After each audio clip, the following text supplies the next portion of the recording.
Breezy evening walks, shady trees and talks. Neighbors watch the block. Here comes another cop. Sirens howling near. My dog joins in song as I urge her gently along these somewhat neglected streets. Railroad tracks divide Florida State University and Florida A&M University. The campuses sit about 1.5 miles apart. The tracks remain a symbolic separation between FSU, a largely white university, and FAMU, an historically black university. Mary Jane says hello in her high, mellow tone. I wave on by, and Crystal is still on her phone.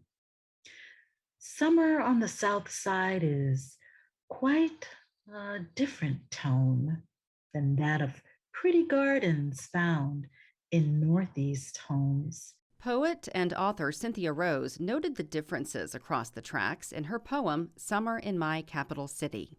It's literally a dividing line between black and white, between the haves and the have-nots visually. And although Tallahassee is revitalizing the areas around the railroad tracks, when I see the railroad tracks, I literally think of the divide of the races. But efforts are underway to change that.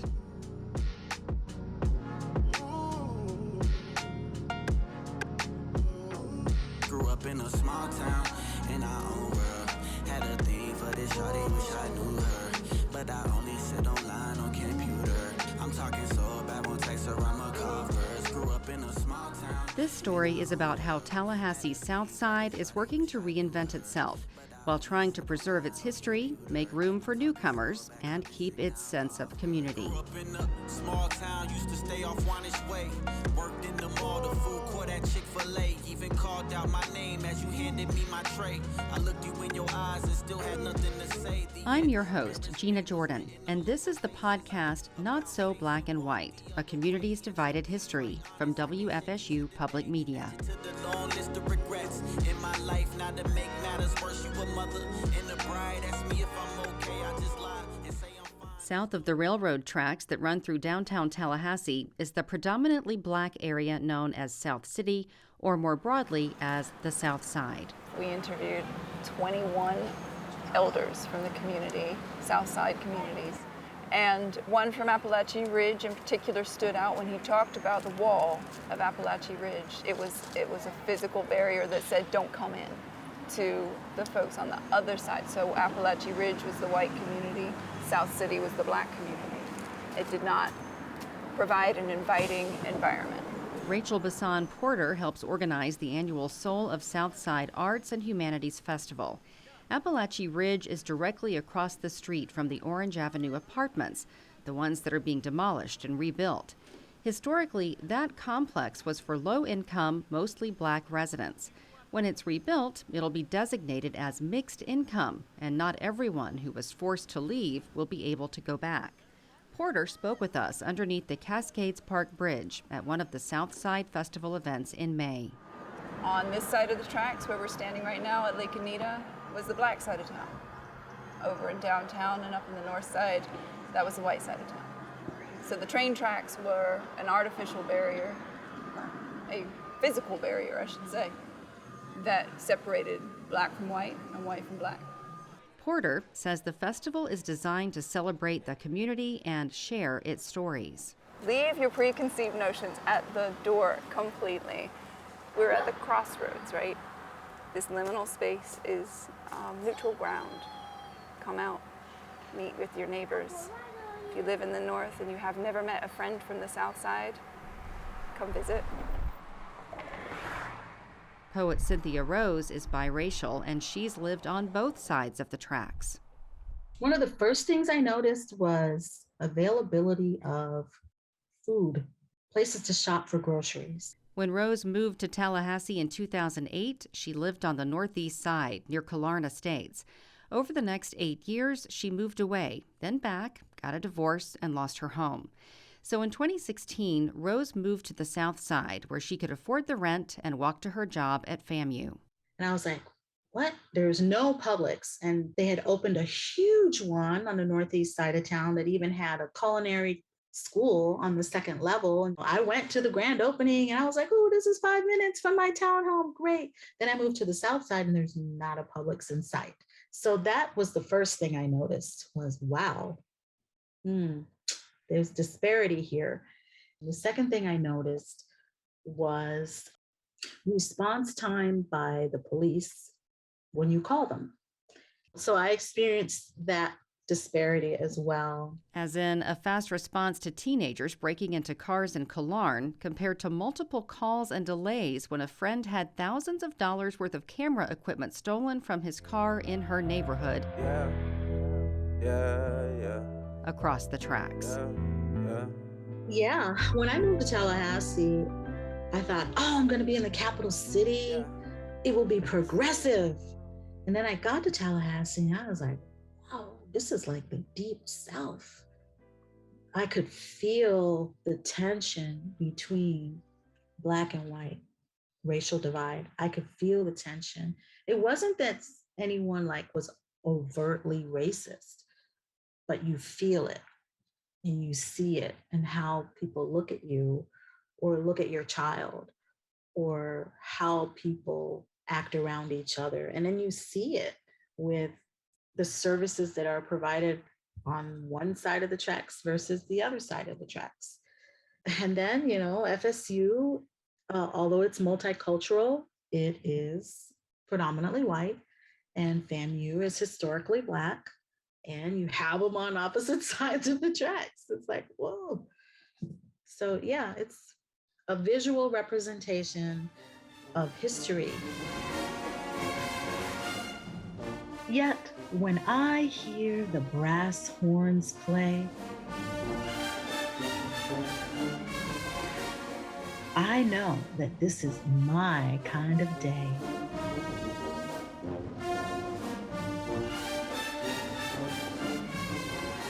Ain't life grand? Ain't it pretty? It's summer in my capital city.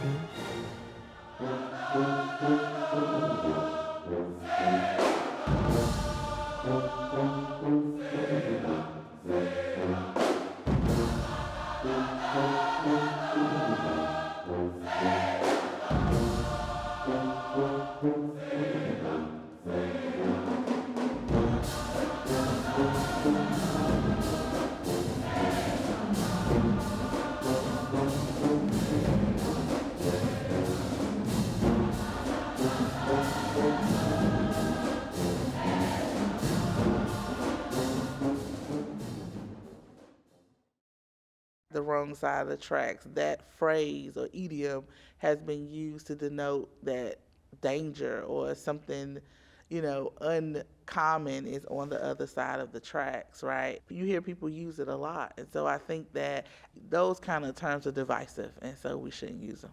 I'm Talithia Edwards. I'm a grassroots organizer, advocate, and coalition builder here in Tallahassee. Edwards is president and founder of the Greater Bond Neighborhood Association. She's also the Title I Schools Advisory Chair for the Leon County District. Title I is a federal program that provides additional resources to schools with students from low-income families. And Edwards sees systemic barriers to access and opportunities. Among the biggest barriers, location. Think about group of people and generational poverty. When I talk about internalized identities, I see it from a point that my mother has been here, my grandmother has been here, and maybe there's no way out for myself. And so when we study the achievement gap, we realize that if you put children from different sides of a neighborhood or community and different economic groups together, diverse backgrounds and ethnicities, they do better because of exposure. We have children who live not even 4 miles from here that has not been to Governor Square Mall. We have children who've never eaten at Momo's and seen the pizza bigger than the size of your head.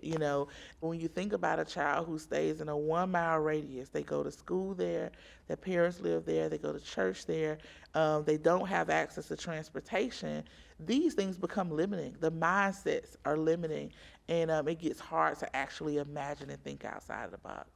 Edwards says a drive around Tallahassee shows evidence of a segregated city. Start at Capitol Circle on the far south side and go all the way northeast. You can definitely see the difference. You can see the lighting has changed, the trash, the roads are paved different. And I ask myself the question all the time, why is that? Why is this happening? And what do we do about it? Our school systems, I give a good example.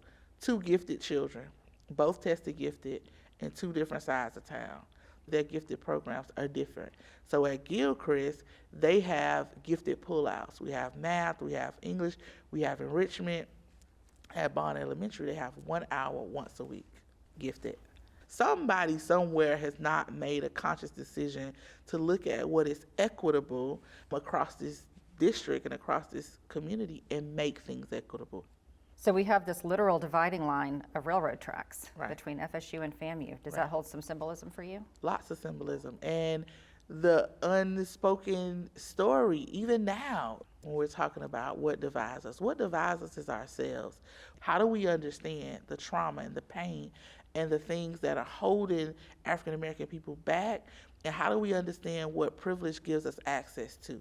We can only do that through conversation, through intentional relationship building, breaking down walls and silos, and stop the resegregation. We cannot have a generation that moves past and dispel notions if we keep segregating our kids. They're only going to learn how to be apart and won't learn how to be together and change this world so that when we're old enough, we can smile at it.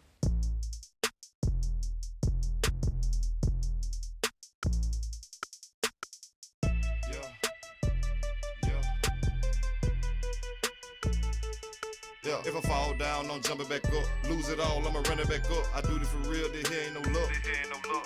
Hey, I do this for real, this here ain't no luck. Hey, I do this for real, this here ain't no luck. Yeah.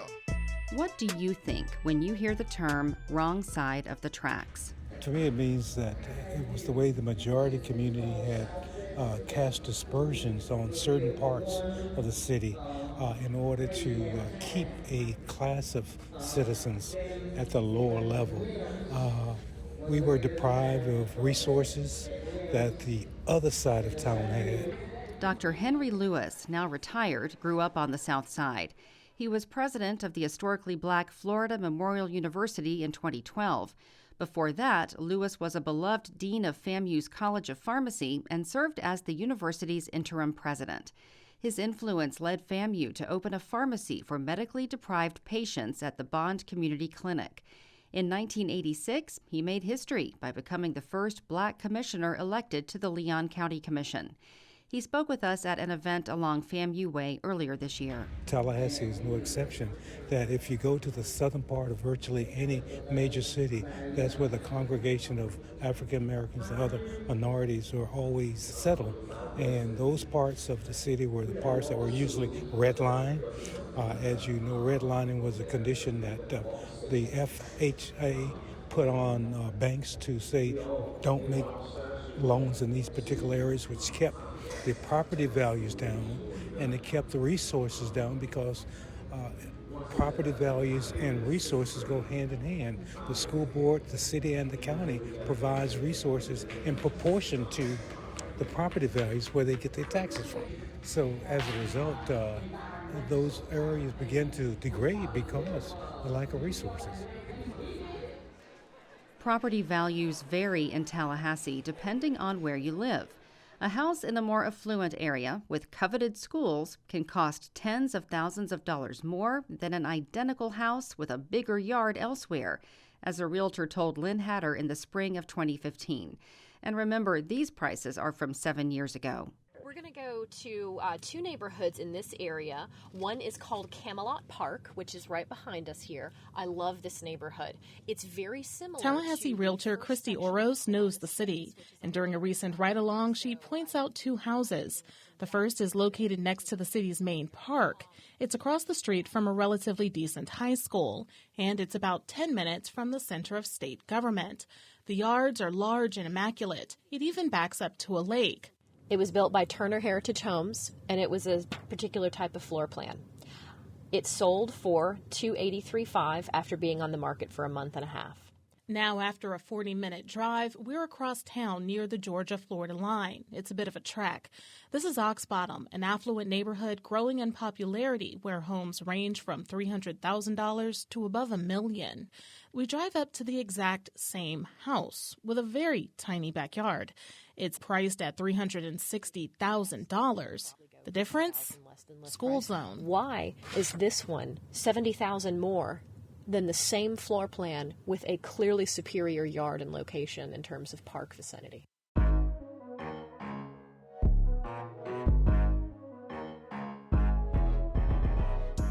Integration gave more individuals the ability to move. And now, many of them are returning to those places they left by choice, alongside new arrivals. And that's creating new tensions.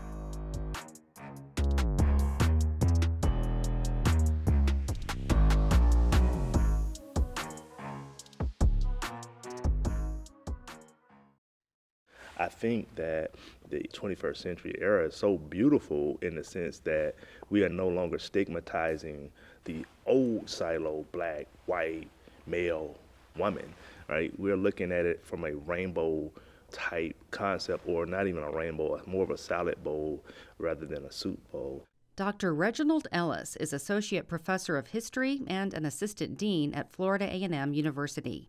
These individuals who are the grandchildren or great-grandchildren of individuals who integrated are saying now we want to go back to, quote, safe black spaces. And so you start to see this idea of resegregation, but I think that brings a stigma to what is actually occurring.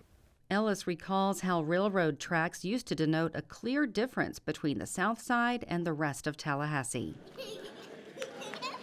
Now, a renaissance is happening on the South Side. Businesses like breweries and restaurants are investing in the area, and more people are crossing the tracks to enjoy them. You start to see a different group that's building a different sense of community on a side of the tracks that historically young white people were afraid of, right? I know individuals in my age group that said that they had never been to FAMU because they were told not to come to FAMU, right? Because it was the bad side of town. And now it appears that perhaps it's a lucrative side of town where you see individuals walking from Cascade Park, going all the way down to Railroad Square, enjoying festivities all times of day and all times of night, which in our lifetime, we would have never imagined that we would see that. Cascades Park draws walkers, diners, and concert goers who have more reason now to cross over the adjoining tracks. The Railroad Square Art Park draws large crowds each month for its First Friday event. Pride is on display with the yearly Soul of Southside Arts and Humanities Festival featuring music, food, and cultural tours. And a beautification is happening with the SOMO Walls project, 10-foot-tall murals designed to create an art walk culture along South Monroe Street. I view this as the first domino to fall, and hopefully the falling dominoes of redevelopment, revitalization in this South Monroe corridor will give a whole lot of energy to the area. That was Leon County Commissioner Bill Proctor at a groundbreaking ceremony in April. He said the SOMO Walls project signaled a new beginning for the South Side, but the changes haven't come without pushback. Residents and businesses worry about how the new development will impact them. As Brett Rutherford reported last spring, tensions intensified as Costa's restaurant became the latest business to be ousted from its longtime location on South Adams Street. It's lunchtime and the line at Costa's Subs and Salads is out the door. The store's owner is handling the lunch rush like he would any other day. He's single-handedly taking the orders, preparing the food, and running the cash register. Oh, I love this guy. That's my buddy, man. Yeah. While some are just stopping by for lunch, many others, like Emmett Hunt, are there to support a friend who has run a business in this community for decades. Because it's become, as they use the term, an institution. And so we know, for example, for me, on Friday, I come to Costa's. It's just a given. Hunt is ordering as usual, one of Costa's shrimp gyros. He's not the only one who sees the business as a staple of Tallahassee's Southside. Costa's Subs and Salads has been on South Adams Street since 1989, just blocks away from Florida's Capitol building. The current owner, Joe Attulla, adopted the Costa name and has gone by Joe Costa since he took over the restaurant in 2002. This is my dream here. I come here in the morning, enjoy what I'm doing. I love what I'm doing. I love to feed people. Costa came to the United States from Egypt in the early 90s to escape religious prosecution and start a family. But lately, running his restaurant hasn't been easy. When the pandemic began, he lost much of his customer base, state employees. His previous landlord gave him some leniency on rent payments, allowing Costa's to stay open. Then, local real estate investor Adam Kay purchased the building 2 months ago. Costa says Kay and his management company told him he could continue paying his previous rent for the time being. He told me, with Bill, you pay the same amount you pay the previous owner until we get you a lease contract. Bill Powell is the property manager for Kay's companies. Costa says after a few discussions to work out the details about a new lease, Kay told him he had 30 days to move his business. Kay offered Costa a spot at another property he owns, but Costa said that wouldn't work for his restaurant. That's when Russ Pangratz got involved. Pangratz owns the House of Music on South Monroe Street. Well, I mean, I think you can see the uproar already just at the thought of him leaving. The community's rallying around him right now. Everyone's trying to help. Everyone's reaching out, calling, and seeing what's going on. So it would leave a big hole in Tallahassee if Costa's just quit being. Frustration about changes is nothing new. Take the ongoing expansion around College Town. It was originally billed as an urban infill project to lure college students closer to the university center, but prices there are high, while land just across the railroad tracks and on the south side is still relatively cheap. And so now you're seeing local folks and not local folks investing in plazas and investing in places commercially in Tallahassee's South Side. I mean, you're getting right across the tracks. Christique Henry is a real estate broker with Kingdom First Realty. She believes Southside, specifically the area at South Monroe, South Adams, and FAMU Way, may be facing gentrification. And so gentrification is a result of that uncomfortable press where people are finding that the places that they live and love, their income and their reality doesn't afford them the ability to comfortably remain. As a real estate broker, Henry understands the importance of property rights, and she acknowledges that such development efforts do boost property values. But she worries that when people and businesses that are in those areas aren't a part of discussions about them, that could be detrimental to everyone. How do we balance legacy businesses that are iconic in particular location with, the determinate activity of new investment within these spaces and these areas? She notes there are benefits to new businesses coming into previously undertapped areas. A big one is the introduction of new people into an area that's often misunderstood. Still, she believes developers should offer community members a seat at the table. The growing pains of an area that is now experiencing an uptick in demand and interest is that you're going to have that uncomfortable shift that occurs when you have newer folk come in. In this case, the displacement that often goes along with redevelopment doesn't necessarily mean replacing a minority-owned business with a white or affluent one. I'm Brett Rutherford. It's springtime in Tallahassee, and less than half a mile from the railroad tracks is Anita Favors Thompson Plaza. It's hosting the Soul of Southside Festival with food vendors, bands, and local crafts. Tallahassee Mayor John Daly is serving up pancakes for breakfast, and there's a line. You doing all right? What's up? You had my pancakes yet? What do you think it means to live across the tracks? Inequality, unfairness, privilege, lack of acceptance, There's a number of things like that that come to my mind. Below the tracks is usually the poorer socioeconomic area of town. Above the tracks is where the white people, let's say, live, or the higher affluency lives. And I think that I've heard that to be true from Tallahassee, too. Tom Miller and his wife have lived in Tallahassee for a couple of years. We found them sitting near the festivities at the plaza. Miller weighed in on the negative connotations associated with living on the perceived wrong side of the tracks. I had a lady say to me last Sunday in church, and I think she's really true. She says it's because we have an inherent humanity of lack of acceptance of people that don't look like us. And I never thought about it that way. I'd never put it in those terms, but I think she's got some insight that we all maybe struggle with. How do I be more accepting, and how do I look at other people with different eyes?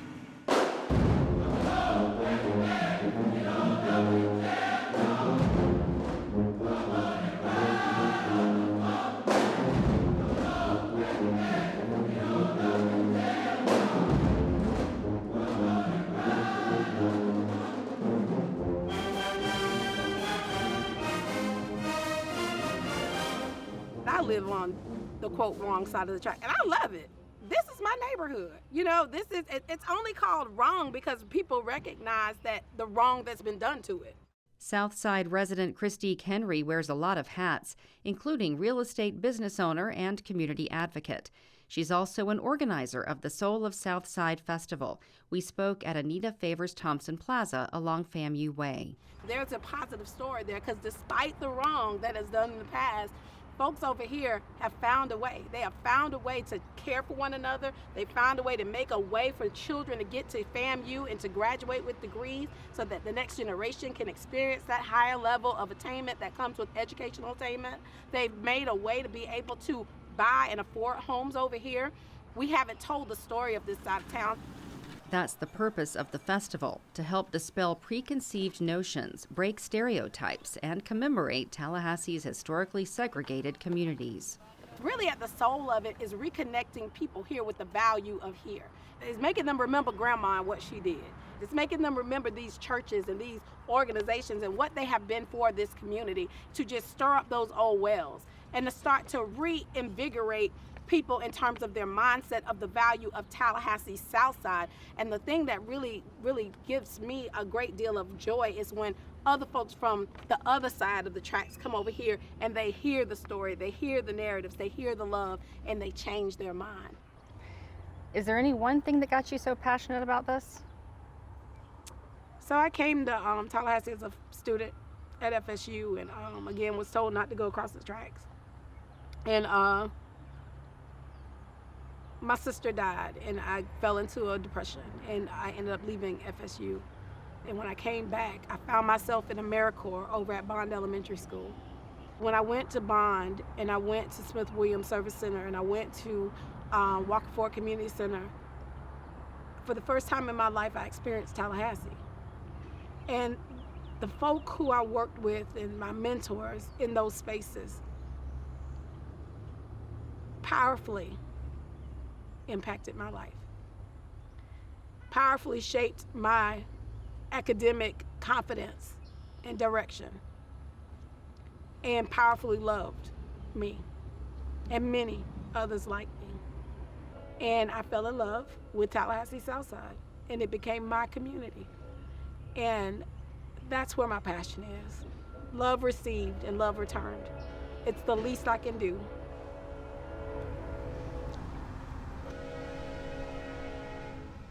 All around the city, alive, awake, and oh so busy. Do you long for a place where we can see the butterflies dance among the trees, where we can pause our tasks for a while and breathe, release, take in a smile, where we can sit and meditate, or read a book and contemplate on what gives meaning to our souls, collective dreams uniting the whole. Poet Cynthia Rose wrote of the joy in a Southside park a few years ago with A Poem for Our Community. She read the poem at the unveiling of improvements to the Orange Meridian community space. Where children park their bikes to play, there's such a place for us here today. A place for all the ages, the young and the sages. Come, sit a while and be at ease in this space we call our community. Grew up in a small town in our own world. Had a thing for this shawty, wish I knew her. But I only sit online on computer. I'm talking so bad, won't text her, I'ma call first. Grew up in a small town. Longtime Southside residents are loyal. They're striving to preserve community memories and ensure Black residents don't get erased as they take steps to flip the script about perceptions surrounding the other side of the tracks. Make diamonds when I'm long gone away. Know the world still be shining. Gotta keep family straight. So this dream I'ma chase at the end of the day. You can say I ain't trying till the wheels fall off of DMV. For WFSU Public Media, I'm Gina Jordan. Through the city, girl, you know we got mileage in a small town. In our own world, had a thing for this shawty, wish I knew her.